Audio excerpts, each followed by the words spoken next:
భాసనాటక చక్రం 5వ భాగం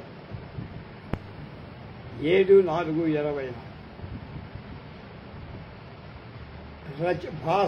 భాస రచనలు ఒక విహంగమ దృష్టి.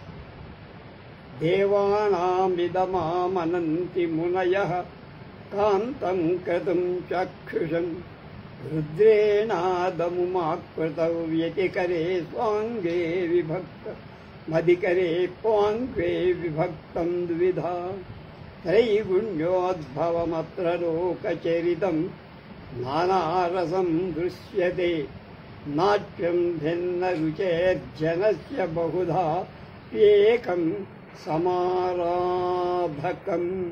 కాళిదాస్ మాళవికాగ్నిమిత్రలో 1లో ఈ నాట్యం మనోహరం, కళ్ళకు సుఖం కలిగించేది అయిన దేవతల యజ్ఞం అని మునులు ప్రశంసించారు. మామూలు యజ్ఞం అయితే ధూమాదుల ద్వారా కళ్ళకు బాధ అంటే పొగ. తాండవలాస్య రూపాలలో ఉన్న దీన్ని అర్ధనారీశ్వరంలో ఉమతో కలిసి ఉన్న తన శరీరంతో గ్రహించి రుద్రుడు దీనికి గౌరవం ఇచ్చి వివిధ వృత్తులు నానా భావాలు గల 3 గుణాలతో ముడిపడిన లోక వ్యవహారమంతా దీనిలో మనం చూడవచ్చు. నాట్యం ఒక్కటే అయినా వివిధాలైన అభిరుచులు గల అందరిని అనేక విధాలుగా ఆనందింపచేస్తుంది.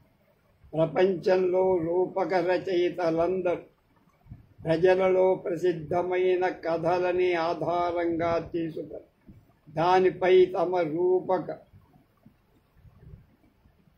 ప్రసాదాలను నిర్మిస్తూ అంటే భవనాలు ప్రసాదాలను నిర్మిస్తుంటారు. ఇది బాగా పాతుకుపోయిన అలవాటు. నవలలు రచించిన వారిలా వీరు కల్పిత కథలలో రూపకాలు రచించారు. ఎందుకు కారణం ఏమిటో వదకాల్సిన పనిలే. ప్రసిద్ధమైన కథ తీసుకొని దానిలో నాటకీయ ప్రభావం సృష్టించడం సులభం. ప్రసిద్ధమైన కథను నడుపుతూ హఠాత్తుగా కొన్ని చిత్రమైన మార్పులు ప్రవేశపెట్టడంతో సామాజికులు ఆశ్చర్యచకితులై కుతూహల భావంతో సావధాన చిత్తులై ఉంటారు. వాళ్ళని ఈ స్థితిలో ఉంచగలిగిన కుతూహల జనకత్వం సస్పెన్స్ రూపకాల ప్రధాన ఉద్దేశమని జేడి షిఫ్లీ అనే అతను భరతనాట్య శాస్త్ర పితామహుడై భరతుడు రూపకాలకు సంబంధించిన ఈ అంశాన్ని గుర్తించి అతడు అతి విస్తృతంగా ప్రతిపాదించింది 10 ప్రధాన రూపకాలు. ఒక్కదానిలో మిగిలిన అన్నింటిలో కథా వస్తువులు చరిత్ర నుండి కానీ ప్రసిద్ధమైన ఇతిహాసాల గ్రంథాల నుండి గ్రహించాలి అన్నారు. ఈ భారతీయ సంప్రదాయమే కాదు, ప్రపంచంలో ఉన్న రూపక రచనా సంప్రదాయాన్ని అనుగుణంగా భాసుడు తన 13 రూపకాలకు కూడా కథా వస్తువులు ఇతిహాసాల నుంచి సమసామయిక కథల నుంచి గ్రహించి రామాయణం నుంచి 2 రూపకాలు, భారతం నుంచి 6, కృష్ణ కథనం నుంచి 1, భాగవతం అర్వాచీన రచనం అవ్వటం దాని నుంచి 2కి సమీప కాలానికి చెందిన చరిత్ర నుంచి మిగిలిన 2కి చరిత్ర ప్రసిద్ధ కథల నుంచి కథా వస్తువులు కథా వస్తువు మూలాన్ని బట్టి భాసుడి రూపకాలు ఈ విధంగా విభజించరు.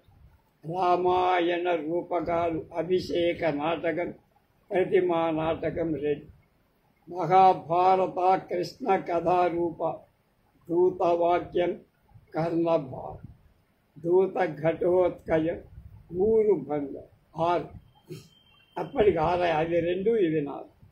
అలాగే మధ్యమ వ్యాయోగ, పంచరాత్రం, బాలచంద్ర. మూడోది చరిత్ర రూపకాలు లేక ఉదయన రూపకాలు.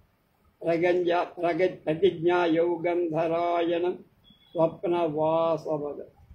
నాలుగవ కేటగిరీలో కల్పిత కథారూపక అభిమారకం చారుదత్త.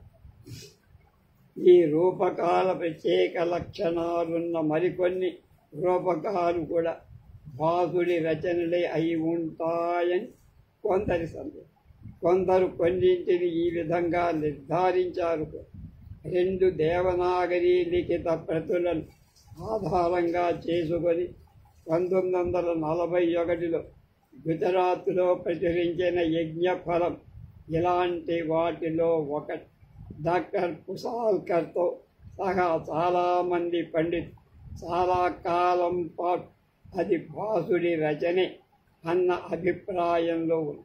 నిజంగా భాసుడు 23 లేక 30 రూపకాలు రచించాడని చెప్పే 2 వేర్వేరు సంప్రదాయాలు.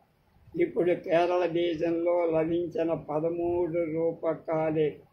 మరికొన్ని రూపకాలు కూడా భాసుడు వ్రాసి ఉంటాడు అని చెప్పడానికి అవకాశం లేకపో. అయితే యజ్ఞఫలం భాసుడి రచనే అన్న విషయం ఎవడు ఎస్టాబ్లిష్ చెయ్యాలి. ఈ రూపకాన్ని గురించి ముందు ఆలోచిద్దాం. అభిషేక నాటకం వాల్మీకి రామాయణం నుంచి కథావస్తువు గ్రహించి ఆరంకాల నాటకం. వాలిగురుగుల యుద్ధంతో ప్రారంభమై లంకలో దేవత రాముడికి పట్టాభిషేకం చెయ్యటంలో ముగుస్తుంది. వాలి వద తర్వాత సుగ్రీవ అభిషేకం జరిగినట్లు కూడా ప్రథమాంకం చివరిలో రాముణ్ణి సామాన్య మానవుడి కాక మహావిష్ణువు పరిపూర్ణ అవతారంగా చేసి 7 అంకాల ప్రతిమా నాటకం అభిషేక నాటకం తర్వాత వచ్చి ఇది దానికంటే అనేక రకాల నిన్న అయిన నాటకం. భాసుడి ప్రతిభా విశేషం చేత సృష్టించిన ప్రతిమా గృహ దృశ్యాన్ని పట్టి దీనికి ఆ పేరు పెట్టబడింది. ప్రతిమ అంటే విగ్రహం. కైకేయి పాత్ర అత్యున్నతమైన దానిగా చిత్రించడానికి భాసుడు చేసిన ప్రయత్నానికి ప్రతిమా గృహ దృశ్యం ఎంతగానో ఉపకరించి కరుణరస పోషణలు భాసుడికి ఉన్న నేర్పు ఉదాహరణగా కూడా ఈ దృశ్యాన్ని పరిగణించదు. రామాభిషేక ప్రయత్నం మంథర అడ్డు తగలడం, అభిషేకం ఆగిపోవడం, దీనితో ప్రారంభమవుతుంది. రాముడి చరిత్రకు సంబంధించిన కొన్ని ప్రధాన ఘట్టాలు త్వరగా చూపించిన తరువాత రామాభిషేకంతో నాటకం శ్రీకృష్ణుడు పాండవుల దూతగా కౌరవ సభకు వెళ్ళి పాండవ రాజ్యభాగం వాళ్ళకి ఇవ్వాల్సిందిగా దుర్యోధనుడికి నచ్చ చెప్పడం కోసం చేసే ప్రయత్నం దూతవాక్యంలో కథావస్తు. మహాభారతం నుండి గ్రహింపు కథాభాగంలో లేని పాత్ర చిత్రంలో కథాభాగంలో కాదు, పాత్ర చిత్రణలో కాదు, మూలానికి దీనికి ఏమాత్రం తేడా లేదు. నాటకీయతకు అనుగుణంగా కొన్ని చిన్న మార్పులను కురుక్షేత్ర యుద్ధ భూమి కార్యస్థానంగా వ్రాసిన ఏకాంక రూపకం కర్ణభావం. దీనిలో కూడా మూల భారత కథకు మార్పులు. మారువేషంలో వచ్చిన ఇంద్రుడి కర్ణుడు తన సహజ కవచ కుండలాలు ఇచ్చేయడం దీనిలో కథ. కొన్ని సూక్ష్మ చిత్రణల ద్వారా భాసుడు కర్ణుడి మహత్వాన్ని ఇనుమడింపజే మహాభారతానికి సంబంధించిన కథతో రచించిన జ్యూత ఘటోత్కజం కూడా ఏకాంకం. ఘటోత్కజుడు కృష్ణుడి దూతగా ధృతరాష్ట్రుడి దగ్గరికి వెళ్ళి అభిమన్యుణ్ణి అన్యాయంగా చంపిన పాండవులు కౌరవుల మీద 100 రెట్లుగా తీయబోయే బలమైన ఎదురు దెబ్బ కాసుకోవాలని రాబోయే సర్వనామా వినాశనులు అతడి నూర్గురు కొడుకులు సాబటం తథ్యమని హెచ్చరించి రాబ. ఇది భాసుడు కల్పించిన కథా సన్నివేశం.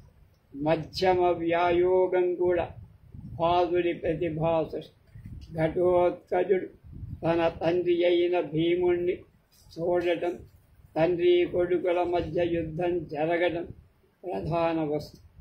ఘటోత్కచుని తల్లి హిడింబ ఆహారంగా తమ మధ్యమ కుమారుణ్ణి ఇవ్వటానికి బ్రాహ్మణ దంపతులు అంగీకరించడం అనే చిన్న కథతో ఈ ప్రధాన కథాభాగం ముడిపడి ఉంది. దైవవశం చేత అక్కడికి వచ్చిన భీము బ్రాహ్మణ యువకుణ్ణి కాపాడతాడు. భీముడు కూడా పాండవులలో మధ్యముడై కథానాయకుడు ఇద్దరు మధ్యములను ఎదుర్కోవటం ఈ రూపకాన్ని మధ్యమ వ్యాయోగం అనే పేరు. మహాభారత యుద్ధం చివర భీముడు దుర్యోధను తొడలు గదా ప్రహారం చేత విరగొట్టగా వాడు దయనీయ స్థితిలో మరణించడం ఊరు భంగంలో, ఊరు అంటే తొడ కదా. మొత్తం సంస్కృత రూపకాల అత్యల్ప సంఖ్యాలైన అరిస్టాటిల్ లెక్క ప్రకారం విషాదాంతాలు అని చెప్పబడే నాటకాలలో ఒకటిగా దీనికి ఒక ప్రత్యేక విశిష్టతలు. బాల్యంలో కృష్ణుడు చేసిన అద్భుత కృత్యాలు చివరికి కంసుణ్ణి సంహరించి అతని తండ్రి అయిన ఉగ్రసేనుడి రాజ్యం తిరిగి ఇవ్వటం అనే కథతో వ్రాసిన భారతం లాంటి బాలచరితం ఐదంకాలం. దీనిలోని కొన్ని కథాంశాలు మహాభారత హరివంశాలలో, విష్ణు పురాణ, భాగవత పురాణాలు ఉన్న వాటికి భిన్నం. పంచరాత్రం మహాభారతానికి సంబంధించిన కథతో రాసినారు. మహాభారత రూపకాలను సర్వలక్షణ సంపూర్ణంగా ఉన్న రూపకం ఇదే. విరాట పర్వంలోని గోగ్రహణ వృత్తాంతం ఇందులో ముఖ్య కథ. పాండవుల రాజ్యభాగాన్ని తిరిగి ఇచ్చేయటానికి దుర్యోధనుడు 5 రోజుల సమయం షరతు పెట్టడం ఒక కొత్త అంశంగా భాసుడు కల్పించి దీన్ని బట్టి దీనికి పంచరాత్రం అనేది ఆయన కథ తీసుకొని భాసుడు వ్రాసిన తొలి నాటకం 4 అంకాల ఉదయన కథ తీసుకొని భాసుడు వ్రాసిన మొదటి నాటకం 4 అంకాల ప్రతిజ్ఞ యౌగంధరాయ్. దీని ప్రయోగం విజయవంతం అవటంతో భాసుడి స్వప్నవాసవ దత్తం అనే 2వ నాటకం ఉదయన కథతో రాసి ఉంది. ఈ 2 రూపకాలు కలిసి ఒక సమగ్రమైన కథ చెప్పిన. మొదటి దానిలో ఉదయుని వివాహపూర్వ చరిత్ర, 2వ దానిలో తర్వాత చరిత్ర. ప్రద్యోతడుడి రాజధాని అయిన అవంతిలో సగౌరవమైన కారాగారవాసాన్ని అనుభవిస్తున్న తన ప్రభువును విడిపిస్తానని రాజకుమారి అయిన వాసవదత్త అపహరించటానికి కూడా ఏర్పాటు చేస్తానని యౌగంధరాయణుడు చేసిన 2 ప్రతిజ్ఞలు మొదటి నాటకం కథావస్తువులో ప్రధాన అంశాలు. ప్రధానంగా ఈ రాజకీయపు కుట్రల నాట. స్వప్నవాసవ దత్తం 6 అంకాల నాట. దీనిలో వాసవదత్త ఉదయుడిపై ఉన్న నిస్వార్థ ప్రేమతో తన భర్తను మరొక స్త్రీ వివాహమాడి తనకు సవతిగా రావటానికి కూడా అంగీకరించి ఆ విధంగా జరిగేస్తూ ప్రవర్తి అపూర్వమైన త్యాగం చేస్తుంది. ఈ నాటకంలో కూడా రాజకీయమైన కుట్ర ఉంది. కానీ దీనిలో ప్రాధాన్యం మరొక అంశాన్ని, ప్రేమ వ్యవహారానికి సంబంధించి అద్భుతమైన సాహస కృత్యాలలో కలిసిన రాజకీయపు కుట్రలు ప్రతిజ్ఞా యౌగంధరాయణంలో ప్రాధాన్యం వహిస్తే, స్వప్నవాసవ దత్తలు రాజకీయ కుట్ర అనే కఠినమైన చట్టంలో బంధించి అతి సుకుమార ప్రేమ కథ ప్రాధాన్యము. 6 అంకాల అభిమారకం భాసుడి రోమియో అండ్ జూలియట్ అని ఏఎన్పి అయ్యర్ అభివర్ణి.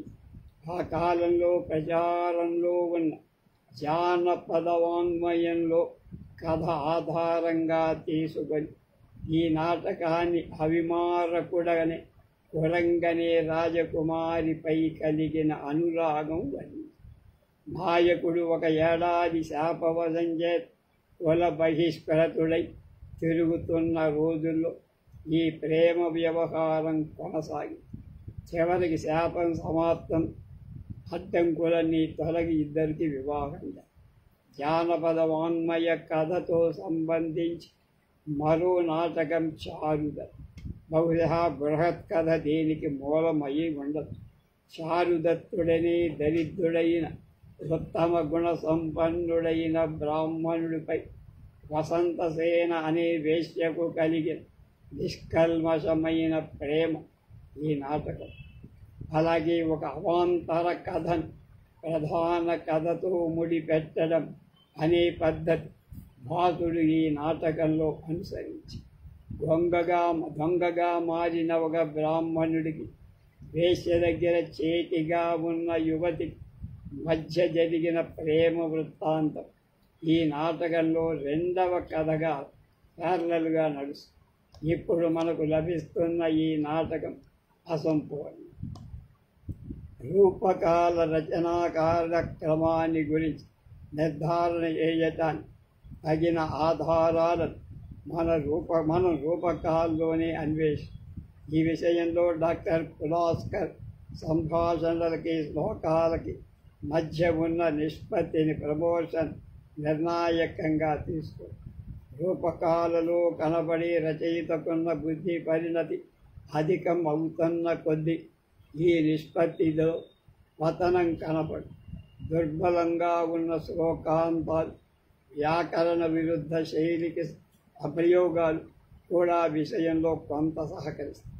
శైలికి సంబంధించిన ఈ బాహ్య పరీక్షలే కాక నాటక రచనా విధానం, పాత్ర చిత్రణ, భావావిష్కరణలు, వర్ణనలు, చూపిన నైపుణ్యం మొదలైన రూపకాలలోని వస్తువుకు సంబంధించి అంశాల పరీక్ష కూడా కొంతవరకు ఈ విషయంలో సహాయపడు. అయితే ఇలాంటి విషయాలన్నీ చాలా వరకు విమర్శకుల వైయక్తికాభిరుచులను బట్టి ఉంటాయి. అందుచేత వీరి అభిప్రాయాల్లో విభేదాలు ఉండక కథావస్తు నిర్వహణలు, ప్రధానంగా భరతవాక్యాలలో కనపడే కొన్ని విషయ నిర్దేశాలు ప్రాధాన్యం ఇస్తూ ఏఎన్పి అయ్యర్ కొన్ని నిర్ణయాలకు వచ్చారు. అది డాక్టర్ పులాస్కర్ చేసిన నిర్ణయానికి తేడా. ఈ నిర్ణయాలన్నీ భాసుడు చాణక్య చంద్రగుప్తల సమకాలికుడనే ఆయనకు ఇష్టమైన వాదన మీద, భరతవాక్యాల సూక్ష్మ పరిశీలన మీద ఆధారం. ఇటువంటి పరిస్థితుల్లో రచయిత రచనా కాలాన్ని పరిణతావస్థ, అపరిణతావస్థ అని 2 భాగాలుగా విభజించి మొదటి రచనలు తరువాత రచనలు అని ప్రతిపాదించడం అవసరాన్ని బట్టి వీలైతే మధ్యకాలం అని కూడా ఈ పద్ధతి అవలంబించినా కూడా నా నిర్ణయాలే సరైనవి అని ఎవరు అంటానికి వీలు కూడా లేదు. ఈ పంచరాత్రాన్ని గురించి నాకు వేరే అభిప్రాయం. దీని అపరిణతావస్థ రూపకాలలో కాదు, నా అతి పరిమాణతావస్థ రూపకాల్లో ఏ విధంగా చేర్చడానికి డాక్టర్ పులాస్కర్ తయారు చేసి సామ్య వైషమ్య నిర్ణాయక పట్టికలను బట్టి చూసినా కూడా దీనిలో దుర్బలాంత శ్లోకాల సంఖ్య, వ్యాకరణ విరుద్ధ ప్రయోగాల సంఖ్య కూడా కొద్దిగా రచనాభ్యాస కాలంలో వ్రాసిన రూపకాలుగా చెప్పబడి ఏకాంక రూపకాలలో కూడా ఊరు భంగాన్ని కొంత మినహాయింపు ఇవ్వాలని కొందరు. ఈ విధంగా దూతవాక్యం, కర్ణభారం,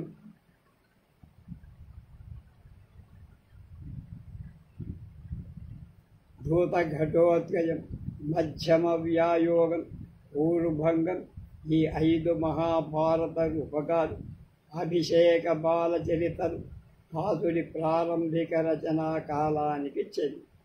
పంచరాత్రం, అవిమారకం, ప్రతిజ్ఞాయుగంధరాయణ, ప్రతిమానాటకం, స్వప్నవాసవదత్తం, చారుదత్తం ఈ 6 పరిణత అవస్థకులో రాసిన రూపకాలని నిర్ణయించి రచయిత మరణం చేత మనకిప్పుడు లభిస్తున్న చారుదత్తం అసంపూర్ణం. రచయిత మరణం చేత దీన్ని అసంపూర్ణంగానే వదిలివేయటం జరిగిందా, లేక భాసుడు రచించిన చివరి అంకాలు మనకు లభించలేదా అనే విషయం నిర్ధారణగా ఎవరు చెప్పలేక, బహుశా రెండోది జరిగి ఉండాలని నా ఊహ అంటున్నారు. మనకి ఈనాడు లభ్యమవుతున్న రూపంలో చారుదత్తాన్ని భాసుడి ప్రతిభ పరిణతావస్థలో ఉన్నప్పుడు రచించిన శ్రేష్ఠ రచనగా చెప్పడం అంత కష్టమైన విషయం. అలా చెప్పదగింది స్వప్నవాసవదత్తం.